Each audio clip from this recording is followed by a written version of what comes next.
نحمده ونصلي ونسلم على رسوله کھیلیں پر سپارم کھیلیں اما بعد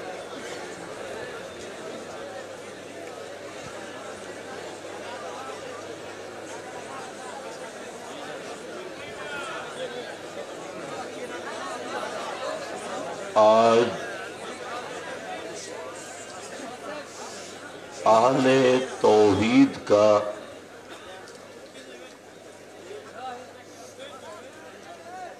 جماعتی عظیم الشان یہ اجتماع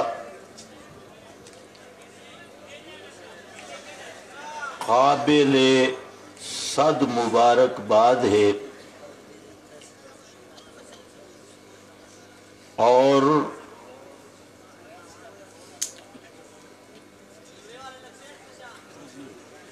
یہ خالص حاملین کتاب و سنت کا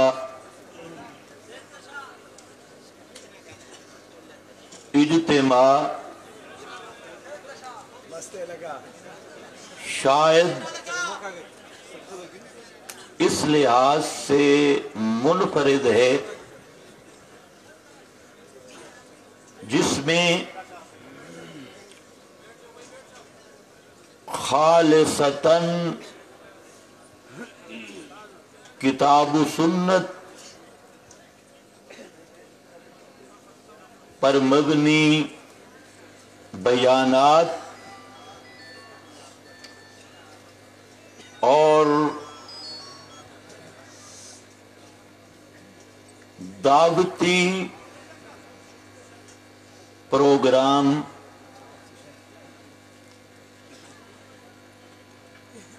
اس کا اصل نصاب محمدی ہے۔ اجتماع تو کئی ہوتے ہیں، کوئی گپ شپ کا اجتماع ہوتا ہے،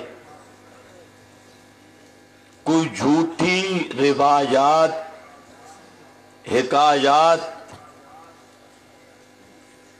کا اجتماع ہوتا ہے، کہیں ناچ گانے اور بڑی چیزوں کا اس اجتماع میں اجتماع ہوتا ہے، لیکن اللہ کے فضل سے یہ اجتماع خالصتاً حاملین کتاب و سنت کا اجتماع ہے، جس میں ہر آنے والا مقرر اور خطیب کم از کم اپنے بیان میں کسی آیت یا حدیث کا ترجمہ آپ کو سنائے گا، اور میں سمجھتا ہوں کہ اس طرح کے اہل توحید کے اجتماع اس بات کی دلیل ہیں کہ رئیس المفسرین امام الموحدین حضرت مولانا حسین علی الوانی رحمت اللہ تعالی علیہ کی وہ دعوت اور ان کا انداز دعوت اللہ کے ہاں ایسا مقبول ہوا کہ ایک دیہات کی آواز آج پوری دنیا میں گونج رہی ہے، اور مولانا حسین علی صاحب رحمت اللہ علیہ کے فیض یافتگان میں بڑے نام ہیں، لیکن میں سمجھتا ہوں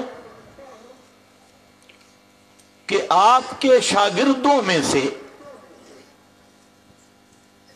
سب سے زیادہ فیض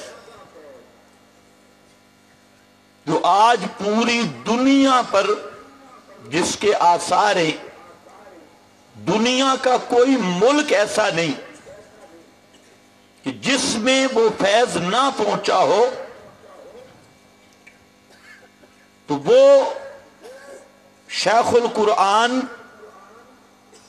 امام الدعوہ مجدد الدعوہ حضرت شیخ القرآن مولانا محمد طاہر رحمت اللہ تعالی علیہ کا فیض ہے، ان کی محنت ہے۔ باقی میں انکار نہیں کر سکتا، حضرت مولانا حسین علی رحمت اللہ علیہ کے شاگردوں میں بڑے بڑے شیوخ، بڑے بڑے اولیاء اللہ،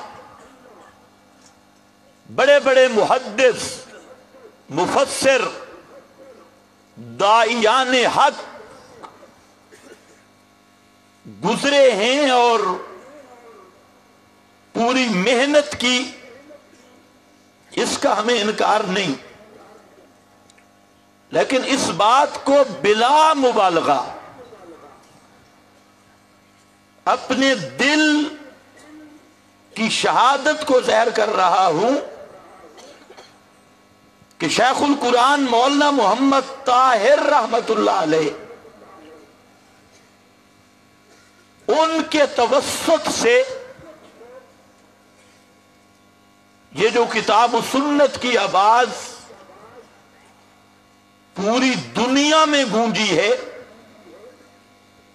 اس کی مثال کئی صدیوں تک تلاش کرنا ناممکن ہے۔ اور ان کے بعد اس فیض کو صحیح معنوں میں سنبھالا ہے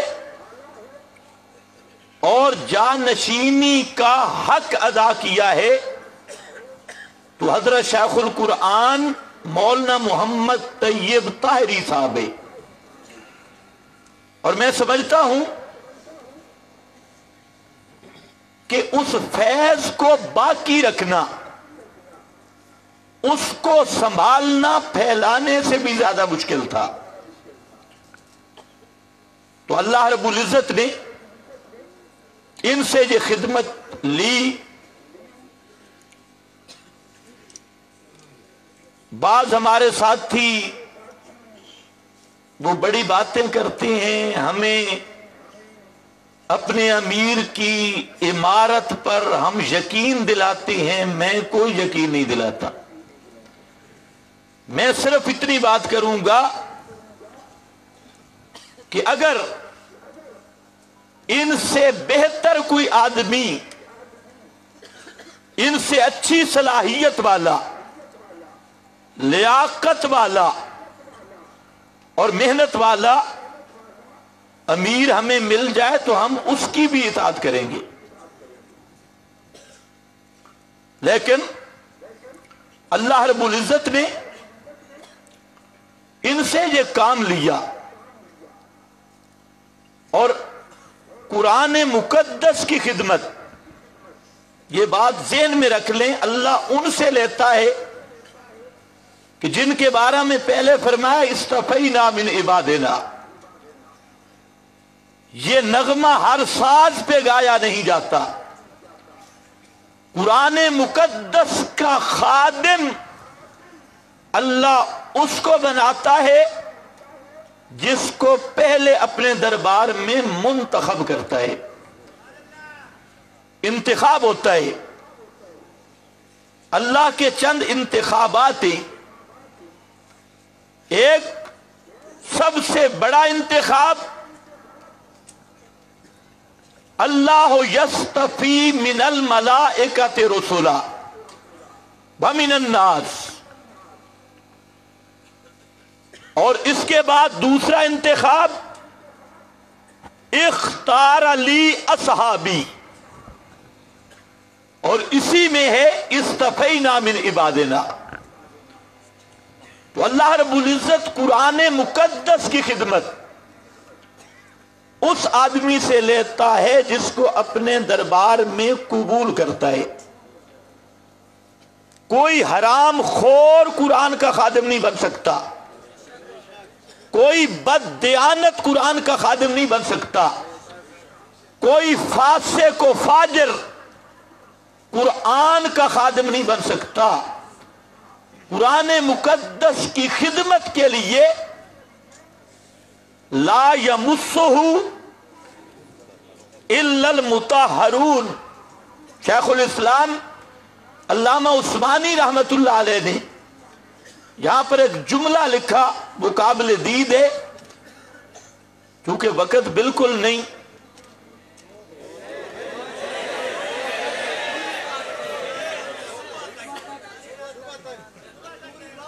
لا یمسہ الا المطہرون۔ خدمت تو تب ہوگی پہلے سمجھ ہوگا، اور سمجھ تب ہوگا کہ اندر پاک ہو۔ اس لیے آج جو کہتے ہیں نا ہمیں قرآن سمجھ نہیں آتا، میں کہتا ہوں تم بھی سچے ہو، تم ٹھیک کہتے ہو، ہمیں قرآن سمجھ نہیں آتا، ہمیں کتابڑیاں سمجھ آتی ہے، ہمیں قرآن سمجھ نہیں آیا۔ میں نے کہا تم سچے ہو۔ لا یمسہ الا المطہرون۔ قرآن سمجھ آتا ہے لیکن یہ بھانڈا پاک ہونا چاہیے، دل پاک ہو۔ اور تم کون ہو؟ انما المشرکون نجس، نرے گند، نرے پلیت۔ اس لیے تم ٹھیک کہتے ہو قرآن ہمیں سمجھ نہیں آتا۔ تو میں عرض یہ کر رہا تھا کہ مولانا حسین علی رحمت اللہ علیہ کہ اس قرآنی دعوت کا سب سے زیادہ فیض شیخ القرآن مولانا محمد طاہر صاحب رحمت اللہ علیہ، اور اس فیض کو باقی رکھنا اور اس فیض کی آبیاری کی، اس کو آگے بڑھایا اور اس حد تک بڑھایا کہ جس کا تصور بھی ناممکن ہے، اس حد تک بڑھایا۔ وہ اللہ نے ہمارے اس شیخ سے کام لیا، اللہ ان کا سایہ دیر تک باقی رکھے اور ان کے فیض کو جاری رکھے۔ میرے ذمہ جو موضوع لگایا گیا وہ غالباً مجھے یاد آ رہا ہے جشن میلاد النبی۔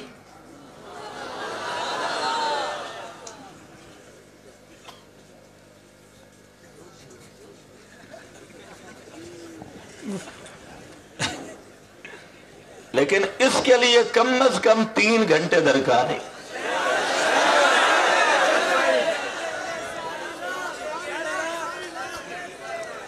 ساری رات دن میں بھی تقریریں سننی ہے۔ میں انشاءاللہ اپنے موضوع کو سمیٹتا ہوں، آپ توجہ کریں، نعرے بھی نہ لگائیں، میں اگر کوئی بات پوچھوں اس کا جواب دیں بس۔ پاکستان میں برے صغیر میں 3 طبقے ہیں۔ ایک طبقہ وہ ہے جس کو ابھی تک آنے میں شک ہے،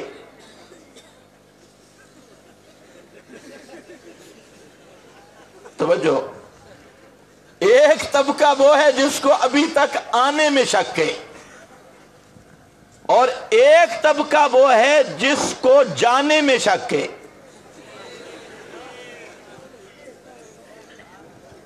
ایک کو آنے میں شک، ایک کو جانے میں شک، اور اہل حق اشاعت التوحید بس سننا والے کہتے ہیں آپ آئے بھی صحیح آ کر گئے بھی صحیح. آپ دنیا میں آئے اور آ کر پھر تشریف لے گئے اور جس مقصد کے لیے آئے اس مقصد کو ادا کر چلے, اس پیغام کو پورا کر چلے, اس مقصد کو ادا کر کے چلے. اب جس طبقے کو آنے میں شک ہے وہ ابھی بینر بنوا رہا ہے, جشن آمد مصطفیٰ, جشن میلاد النبی. تو ان بیچاروں کو ابھی تک اطلاع نہیں ملی, یہ ابھی آنے کے انتظار میں ہی کہ آپ 12 ربیع الاول آئے گی, آپ آئیں گے اور یہ عید منائیں گے, خوشی کریں گے. اس لیے ان کو آنے میں شک. اور ایک دوسری پارٹی ہے اس کو وہ کہتے ہیں اب بھی حیات دنیاوی, اب بھی مدینہ منورہ اسی دنیا میں زندہ, دنیاوی حیات کے ساتھ. وہ بیچارے جانے میں شک کیجئے, آنے میں شک کی. اور پھر دونوں طبقے جو میلاد النبی کو اپنی تجارت کا ذریعہ بنا رہے ہیں وہ میلاد نہیں مانتے, اور جو حیات النبی کے نام پر دکانیں چمکا رہے ہیں وہ حیات نہیں مانتے, وہ حیات نہیں مانتے, یہ میلاد نہیں مانتے. اور مانتے اس لیے نہیں, انہوں نے میلاد نہیں سمجھی, انہوں نے حیات نہیں سمجھی. وہ میلاد نہیں سمجھ سکے. اگر میلاد سمجھتے ہوتے تو پہلے مانتے پھر مناتے. وہ مانتے نہیں مناتے, یہ بھی مانتے نہیں دکانیں چمکاتی. فرقہ بازی, تبرہ بازی, الزام تراشی, بہتان تراشی سب کچھ کریں گے, لیکن نہ وہ سمجھے نہ یہ سمجھے. اللہ کے فضل سے اشاعت التوحید والے آنے کو ولادت کو بھی سمجھے, جانے کو وفات کو بھی سمجھے, اور وفات کے بعد والی حیات کو بھی سمجھے. ہم نے بھی ولادت سمجھ کے مانی, وفات سمجھ کے مانی, اور وفات کے بعد والی بھی حیات سمجھ کے مانی. اب جو کہتے ہیں ولادت عید میلاد النبی, میلاد, ان سے پوچھو میلاد کا کیا معنی؟ میلاد کا معنی جنم لینا. ایک مولوی سے میں نے پوچھا میلاد کا کیا معنی؟ کہتے ہیں پیدا ہونا. میں نے کہا جھوٹ ہے, جھوٹ ہے.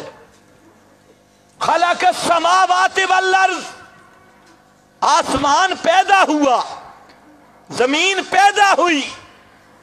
خلقت الملائکۃ من نور, فرشتے پیدا ہوئے, لیکن فرشتوں کا میلاد نہیں, آسمان کا میلاد نہیں, زمین کا میلاد نہیں.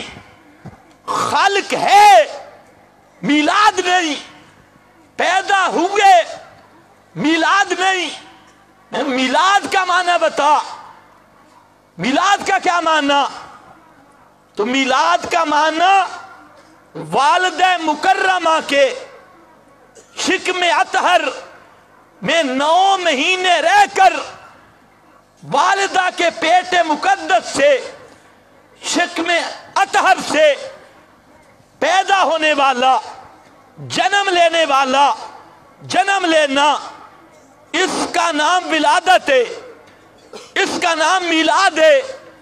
تو میں نے کہا مولوی منانا بعد میں, ذرا مان تو صحیح نا.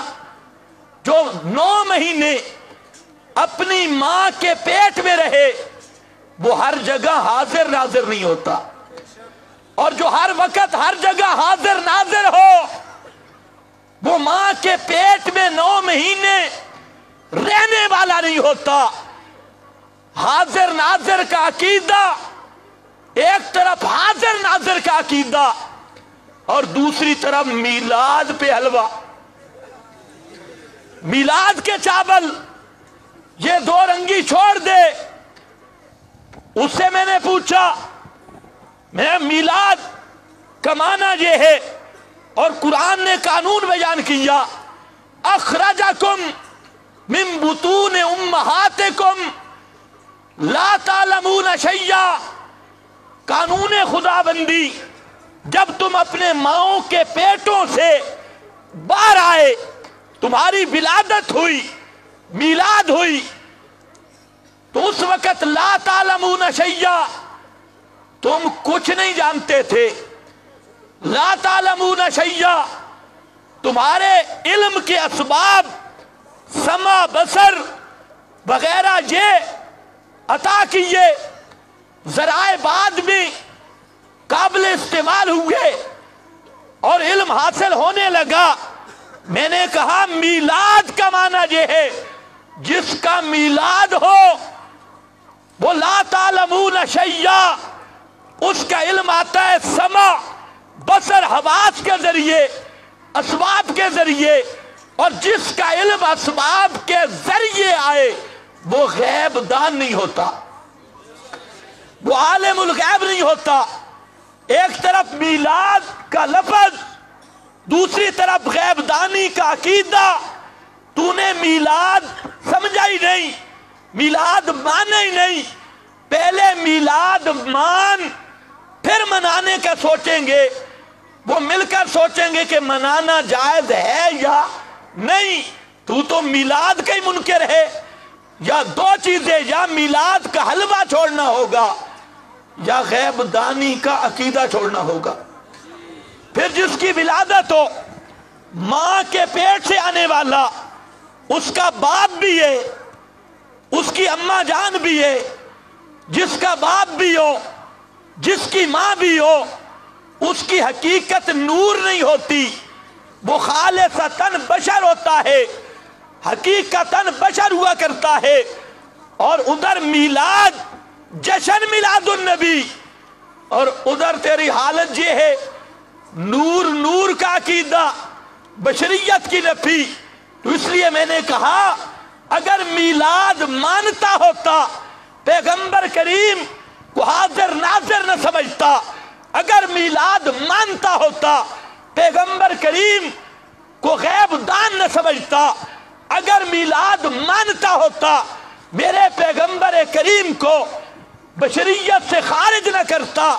جب بشریت کا انکار کیا، حاضر ناظر کا اثبات کیا، غیب دانی کا اثبات کیا، تو نے میلاد ہی کا انکار کیا، تو نے میلاد ہی کا انکار کیا، تو پھر حلوہ کھانے کا کیا تک ہے؟ پھر جشن کا کیا ماننا؟ اچھا، کئی مولوی سمجھدار ہیں، اس دفعہ ذرا بینر دیکھنا، یہ ہم نے 10 سالوں سے کام جب یہاں سے شروع کیا، دکھتی رگ کو پکڑا۔ اب حلوہ چھوڑنا بھی مشکل ہے، عقیدہ چھوڑنا بھی مشکل ہے، یہ سیزن ہے۔ اب انہوں نے اشتہار دیے، جشن آمد مصطفیٰ، میلاد کے اشتہار نہیں آ رہا، آمد مصطفیٰ۔ تو میں نے کہا آمد بھی اس کی ہوتی ہے جو پہلے موجود نہ ہو، آمد اس کی ہوتی ہے جو پہلے موجود نہ ہو، اور عنوان بدلو، لیکن جو بدلو گے اسی طرح پھنسو گے۔ اسی طرح ان دوسروں کا حال ہے، حیات دنیاوی، ان سے پوچھو بھئی دنیاوی کیوں؟ موت آئی کہ نہیں؟ اس میں بھی شک ہے۔ روح نکلی کہ نہیں؟ اس میں بھی شک ہے۔ پھر موت آئی کہ نہیں؟ اس میں بھی شک ہے۔ جی موت آئی، اوپر سے آئی، اندر سے نہیں آئی، ہے بے ایمانہ، اوپر سے آئی، اندر سے نہیں آئی۔ جس طرح برتن میں چراغ رکھ دیا جائے، اوپر سے ڈھکن دے دیا جائے، روشنی سمٹ جاتی ہے، اندر سے روح نکلتی نہیں. تو میں نے کہا پھر ذرا مسئلہ بتا، صحابہ نے زندہ نبی کو دفن کیا؟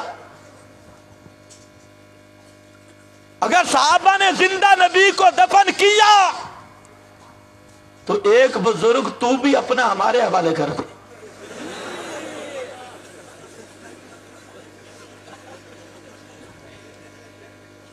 ابھی دھرنے پہ ہمارے پڑوس میں آ رہا ہے، ہم صرف ایک دن کے لیے زندہ بزرگ کو دفن کرتی. اور اگر تو اپنے 4 ٹکے کے مولوی کو زندہ دفن نہیں کر سکتا تو میرے صدیق کی جماعت زندہ نبی کو بھی دفن نہیں کر سکتی.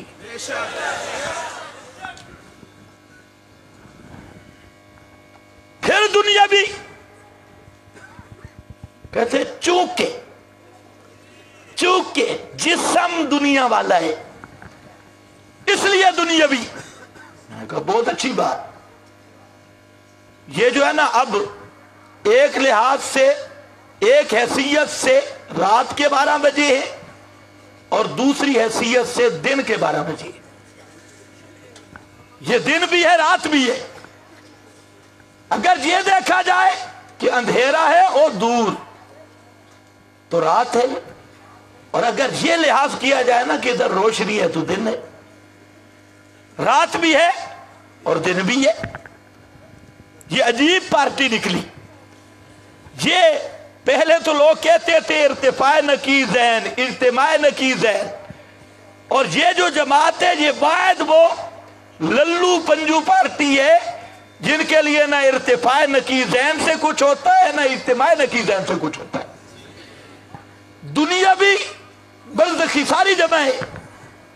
ایک مولوی صاحب کہتے ہیں تمہیں کیا پتا، ہم جو کہتے ہیں نا دنیا بھی، جسم دنیا والا ہے جسم. تو میں نے کہا قیامت کے بعد جسم کون سا ہوگا؟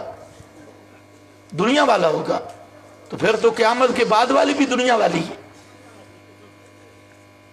پھر تو تخصیص پھر تو آخرت کی ہے ہی کوئی نہ. اگر یہی بات ہے تو وہ بھی دنیا والی.